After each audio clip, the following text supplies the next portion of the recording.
y que uno puede seguir y decir, bueno, esto me sirve o no para mi caso. Un poco, bueno, estos son algunos casos, estos se los voy a, ¿qué hora es? Yo no quiero como, voy a avanzar, bueno, ya son, aquí yo les dejé cuáles son los actores, esto un poco para decir que en este caso de esta consulta popular, pues miren que los actores son muchos, entonces hay algunos actores que tienen que ver con quienes están a favor de hacer la actividad minera, pero quienes están en contra y que presentan también la consulta. Entonces, tienen, por ejemplo, algunas personas de la alcaldía, algunas personas de las corporaciones autónomas, o sea, por tipo CBC, pero también tienen, para la consulta popular debe estar inscritos al menos 100 personas, ¿cierto? Entonces, deben están estas 100 personas, más otros más, o sea, ya hay que recolectar firmas, bueno, para poder presentar la consulta popular. Luego en la consulta ya lo que hacen es que hay una votación. La siguiente es la iniciativa popular. Este es el caso más, pues el que más de éxito, que es el caso del páramo del Almorzadero. Es una iniciativa popular que se presenta pues a la asamblea departamental, y viene de un trabajo, o sea, esta iniciativa popular tiene éxito porque viene de un trabajo comunitario, organizacional, de mucho tiempo atrás, ¿sí? Inclusive de jóvenes, pensándose, aquí el páramo del Almorzadero queda en Santander, y era un sitio en el que se había dado varias licencias ambientales para la extracción de carbón. En algún momento al principio, y aquí hay presencia de comunidades indígenas, en algún momento ellos dijeron, listo, vamos a hacer esta actividad. Cuando empiezan las primeras actividades mineras se dan cuenta que acaba con el territorio, que tiene muchos impactos y después dicen, no, nosotros no queremos minería, y empieza un trabajo de organizarse las comunidades indígenas, los jóvenes, diferentes organizaciones, hasta que en el 2010 los habitantes de Cerrito presentan esta iniciativa popular para determinar los usos del suelo y los recursos naturales en esa jurisdicción. Cuando yo determino el uso del suelo, recuerden lo que les dije, que el suelo es del municipio y el subsuelo es de la nación. Entonces, allí lo que están tratando es de blindar que la nación no pueda dar títulos mineros y no pueda dar licencias ambientales para ese tipo de actividades. Entonces, esta es una iniciativa que se presenta a la autoridad, digamos, municipal, se aprueba, pero se aprueba no porque se presente solamente, se aprueba porque viene de un trabajo, de mucho trabajo político, comunitario desde antes para que esta iniciativa tenga éxito. Bueno, aquí les dejo un poco los actores, cuál fue la posición de esos actores. Es que tengo que avanzar. El otro que les decía que les iba a mostrar es el referendo por el agua. El 25 de abril del 2007 fue radicada pues, ante la registraduría la inscripción del Comité de Promotores para adelantar el referendo por el agua para garantizar la educación, la salud, el agua potable, el saneamiento básico y la descentralización administrativa en temas de gestión del agua. En el 2008, ya la registraduría dice, listo, ya ustedes tienen el número de firmas suficientes, se recolectaron 2.039.812 firmas válidas. Yo no sé si alguno de ustedes lo firmó, bueno, yo firmé, yo recuerdo. Y lo que pasó es que cuando se fue a votar en el Congreso, maravillosamente no hubo quórum. Entonces, es un poco para decir que fue un trabajo de muchas organizaciones, entre esas todos los que trabajaron en la iniciativa popular anterior, el tema de Cerrito, del páramo del Almorzadero, Sensata Guaviva, como les cuento, hubo mucho trabajo de muchas organizaciones a nivel nacional y local para recolectar las firmas, para construir esa idea del referendo, pasarla, hacer todos los trámites, y cuando se llega para que se apruebe en el Congreso, mágicamente no hay quórum y se cae el referendo. Entonces, un trabajo muy arduo que al final pues no dio sus frutos de otras maneras, y es que todas estas organizaciones pues se conocieron, hicieron trabajo juntos, y después de eso han defendido otras causas a partir de ese trabajo y de ese tejido comunitario y organizacional que se dio a partir de precisamente para charlar. Bien, entonces, cuando haya proyectos, estos proyectos que requieren licencia ambiental, no te lo dicen los proyectos y muchas veces no te la dice la ANLA. Todo proyecto que requiera licencia ambiental, y ustedes pueden buscar también la ley, pueden buscar en internet como qué tipo de proyectos requieren licencia ambiental, ¿cierto? Sobre todo ellos te van a decir aquellos que afecten tantas personas o que tienen ciertas condiciones, requiere licencia ambiental. Cuando hay esa licencia ambiental, incluso sobre todo a nivel nacional, pues es un derecho de las comunidades solicitar una audiencia pública ambiental, pero es la comunidad la que lo tiene que presentar, la comunidad o, por ejemplo, la Procuraduría o la Personería, y generalmente ellos lo presentan porque la comunidad los busca, o estas organizaciones de justicia ambiental. Entonces, pero esto es importante saberlo, porque la institución, por ejemplo, la empresa que va a hacer el proyecto no te lo va a decir. Entonces, pero la comunidad puede pedirlo. Y lo interesante de esto es que es la empresa la que tiene que pagar todos los costos de la audiencia, ¿sí? Buscar el lugar, poner un edicto en el periódico para que la gente se entere, garantizar, digamos, la seguridad, hacer los permisos, todo eso lo tiene que hacer la empresa, que es la que va a hacer el proyecto. ¿Listo? Entonces, la audiencia pública ambiental es un mecanismo de participación. También está ahí en el material que les compartimos. Hay muchas, aquí hay unos aspectos claves, pero también están en el material que les enviamos. Y es que, bueno, tienen que garantizar el derecho a que haya intervención de todas las partes, que se debe levantar un acta. Esa acta pues se la tienen que dar a todos los involucrados, allí se colocan todos esos argumentos a favor y en contra del proyecto. Entonces, aunque no es estrictamente vinculante, sí ejerce presión. Entonces, por ejemplo, en el páramo de Santurbán se hicieron 2 audiencias cuando se quería construir una minería a cielo abierto, que es diferente a lo que pasa hoy con otra empresa, que es Minesa, pero en el 2010 que Greystar quería hacer una mina a cielo abierto, pues se hacen 2 audiencias públicas ambientales, y parte del argumento de la ANLA, que en ese momento era el Ministerio del Medio Ambiente, ellos después de eso es que separan y constituyen la ANLA, en ese momento parte de la argumentación del ministerio para negar la licencia ambiental a Greystar es que en esas actas, en esas audiencias, hay un rechazo muy fuerte de las poblaciones al proyecto. Entonces, lo que se dice es que no se le da licencia social. Entonces, en estos proyectos de intervención también puede ejercerse, de alguna manera movilizarse esta idea de la licencia social, pero es a través de este mecanismo que queda consignado. Entonces, es importante por eso también conocer los mecanismos que podemos ejercer como comunidad. Bueno, aquí hay un ejemplo. Y estos son con respecto a los proyectos. Aquí yo quiero un poco decir que los otros mecanismos que vimos al principio son estos mecanismos de defensa de derechos. Entonces, un poco para decir que hay derechos que a partir de los mecanismos de participación yo puedo defender diferentes derechos. Y que estos derechos, de alguna manera, se han catalogado como derechos de primera generación, segunda generación, tercera. Los derechos de primera generación son aquellos derechos civiles y políticos. Aquí dice, comprende el derecho a la vida, a la integridad personal, a la libertad individual, la libertad de expresión. Ya los segundos tienen que ver con los derechos sociales. Entonces, por ejemplo, el derecho a la salud, el derecho a la educación, al trabajo. Y el derecho al medio ambiente sano está en esto que se cataloga como derechos de tercera generación, que de alguna manera dice que fueron establecidos para garantizar el desarrollo de todos los pueblos en el planeta, preservar la vida en la Tierra y generar la paz mundial.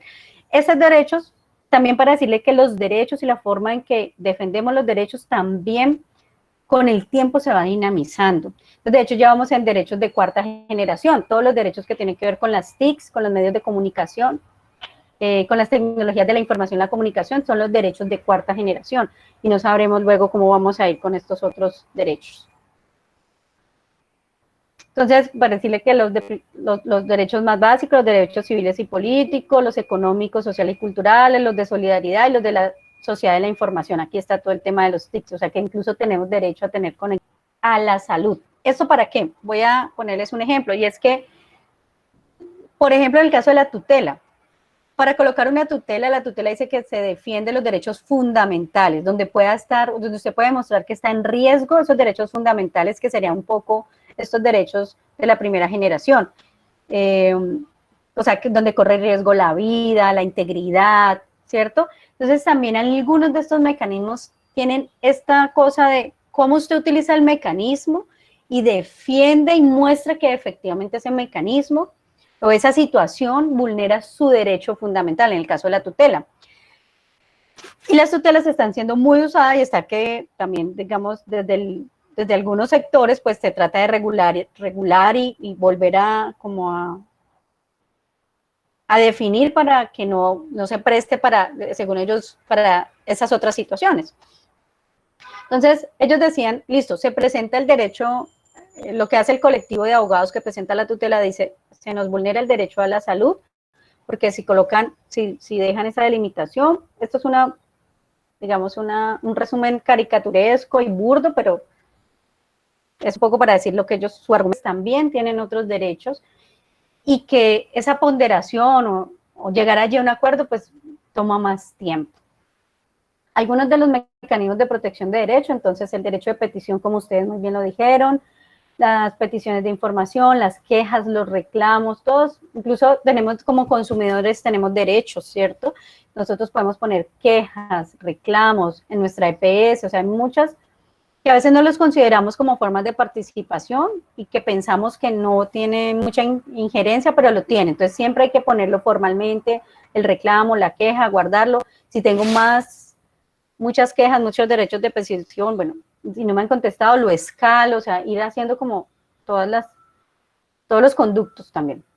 Las manifestaciones, si algo ha ayudado a Santurbana como a tener una amplia apoyo nacional, ha sido las grandes marchas que han hecho, movilizar muchas gentes en redes sociales, entonces las manifestaciones también ayudan a proteger derechos, porque además lo que yo les decía, en la medida en que mucha gente conoce el caso, protege también a quien está defendiendo esos derechos. La acción de tutela, la acción de cumplimiento, acciones populares y de grupo. Bueno, las acciones, la acción popular, entonces también es para defender derechos colectivos, lo puede presentar cualquier persona, no requiere abogado. Y esto es importante porque la acción popular es de carácter preventivo y en ocasiones remedial, pero en general es preventivo. Es decir, antes de que se presente el daño. Si el daño ya está hecho, una acción popular es muy difícil de presentar, ¿sí? Te van a decir que requiere otro mecanismo. ¿Contra quiénes se puede interponer acción popular? Bueno, contra el Estado, contra particulares. Bueno, y aquí tienen digamos, algunas cosas sobre hacia quién se puede interponer. También aquí van a tener unas indicaciones, pues, como lo que debe contener, cuál es el derecho de interés colectivo amenazado, vulnerado, cuáles son esos hechos, actos, acciones o omisiones, se enuncian pretensiones, o sea, hay una estructura que hay que seguir. Una de las acciones populares también, miren que les he hablado mucho de Santurbán y quiero que vean todos los mecanismos de participación que un grupo ha presentado para un mismo caso. Esto también para decirles que no es suficiente a veces un solo mecanismo. Y les he hablado ellos por supuesto han hecho derechos de petición, han pedido ser terceros intervinientes en las solicitudes de licencia ambiental, han hecho acciones populares, han presentado demandas a través de tutelas, intentaron hacer una consulta popular, o sea, han usado muchos mecanismos, han hecho manifestaciones, han movilizado redes, se han aliado con otras personas. Entonces, esto también para volver y decir, se requiere, digamos, paciencia, esfuerzo, alianzas, interponer diferentes mecanismos, ¿cierto? Y eso requiere fuerza también, no es fácil. Bueno, esta es una de los ejemplos, este es con Minesa, este es un poco con el caso que está ahora. Están las acciones de grupo. Las acciones de grupo ya es para cuando se presentó el daño, yo demando para recibir una indemnización o que si se me tenga en cuenta porque fue de alguna manera dañado, esos derechos fueron vulnerados, etc. Entonces, esta acción de grupo tiene un carácter indemnizatorio. Requiere tener abogado, requiere pues un grupo de personas que manejen todo el tema jurídico. Puede tomar muchos años. Este es un ejemplo. Les quiero colocar la acción de grupo del caso Doña Juana. Es un ejemplo de estos. No hay muchos. Bueno, no conozco muchos, puede que haya muchos, pero yo no conozco mucho. Uno es el caso de Doña Juana. Doña Juana es el relleno sanitario en Bogotá. El 26 de septiembre del 97 hubo un derrumbe, y ese derrumbe fue gigante. Les dice, 1.200.000 toneladas de desechos. Dice, eso afectó a ciudadanos de barrios cercanos, así como cauces de ríos y el suelo, taponó calles, bloqueó el cauce del río Tunjuelo. Bueno, fue una afectación grandísima en el 97. Una serie de personas presentan una acción de grupo muy cerca de los hechos, ¿cierto? Y les tardó más de 16 años en que se fallara a favor, ¿sí? Entonces, en el 2012, el Consejo de Estado falla a favor de los demandantes, tienen que presentar una serie de pruebas, y esos afectados son de los que se presentan en esta acción de grupo. Hay muchos más afectados seguramente, pero los que se presentan en esta acción de grupo son 1.472 afectados. Y lo que falla el Consejo de Estado es que a quienes vivían, ¿sí?, a quienes vivían entre 0 y unos 0.5 kilómetros alrededor del relleno, que son estos primeros que están acá, se les va a dar 6 salarios mínimos, ¿cierto?, de indemnización. A quienes están en este segundo halo, que sería entre 1.5 a 3 kilómetros alrededor del relleno, y que presentaran pruebas de que vivían ahí, bueno, una serie de requisitos, ante la personería, ante la Defensoría del Pueblo tenían que presentar los requisitos, se les daba 4 salarios mínimos mensuales de indemnización, y estos últimos, que estaban aquí en este último como halo, se les daba 2 salarios mínimos mensuales. Como les digo, es un proceso, tiene página, pueden buscar la página, yo creo que se las puse acá. Aquí pueden buscar la página donde está toda la información sobre esa demanda. Entonces, para recordar, la acción de grupo busca indemnización económica, la acción popular pretende prevenir daños. Para finalizar, las acciones de tutela. Las acciones de tutela, como les digo, son acciones que se han presentado para defender el derecho fundamental. ¿Qué pasa con la acción de tutela? Que ella se presenta en un juzgado local, pero estas acciones de tutela, cuando tienen que ver con derechos, digamos, que tienen que ver con el medio ambiente, que involucra tanta gente, va pasando de instancia en instancia hasta que algún momento, digamos, la esperanza de quienes presentan estas acciones de tutela es que les queden bien hechas, y que cuando son de gran envergadura lleguen a la Corte Constitucional. La Corte Constitucional se toma un tiempo, pregunta a todas las partes, evalúa para tomar una decisión, y esas sentencias tienen, digamos, una carga política, jurídica bastante fuerte. Entonces, algunos de los que ustedes lo mencionaron, está la del Río Atrato. Bueno, el Río Atrato se encuentra en el Chocó, es la segunda región más diversa, este es el río más caudaloso de Colombia. Bueno, aquí en las riberas del Atrato pues viven muchas comunidades afrocolombianas e indígenas, también mestizas, y lo que ha pasado con el río Atrato es que tiene un problema de minería bastante grande, de minería ilegal. Bueno, ¿quiénes son los autores? Miren, son diferentes organismos, el Foro Interétnico Solidaridad Chocó, estos consejos comunitarios, 3 consejos comunitarios, y la representación del Centro de Estudios para la Justicia Social Tierra Digna. Ellos han trabajado mucho en temas de defensa de territorios. ¿A quién demanda? Entonces demanda a 26 entidades del Estado, buscando garantías para todas digamos, garantías para las comunidades. Entonces, mire, es una garantía buscar que las comunidades que están asentadas alrededor pues tengan sus derechos protegidos. pero en ese buscar los derechos, el Río Trato abre una puerta para Colombia y es esta idea de los derechos de la naturaleza. Entonces, declarar una entidad natural como un río como sujeto de derechos y que a través de cuidar los derechos del río podamos cuidar los derechos de las personas asentadas allí. Y eso es digamos, una innovación jurídica. Solamente cuando se declara el río Atrato había 2 ríos en el mundo declarados como sujeto de derechos, uno en China y otro, perdón, uno en China y el otro en Nueva Zelanda. Y este era el tercer río en el mundo declarado como sujeto de derechos.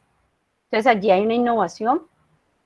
Allá, a través, digamos, de esta innovación, entonces también se ha buscado que se declare como sujeto de derechos otras entidades de la naturaleza, como la Amazonía, el río Panza, el río Cauca, el páramo de Pisba y 3 ríos en el Tolima, también aquejados por el tema de la minería, que son los ríos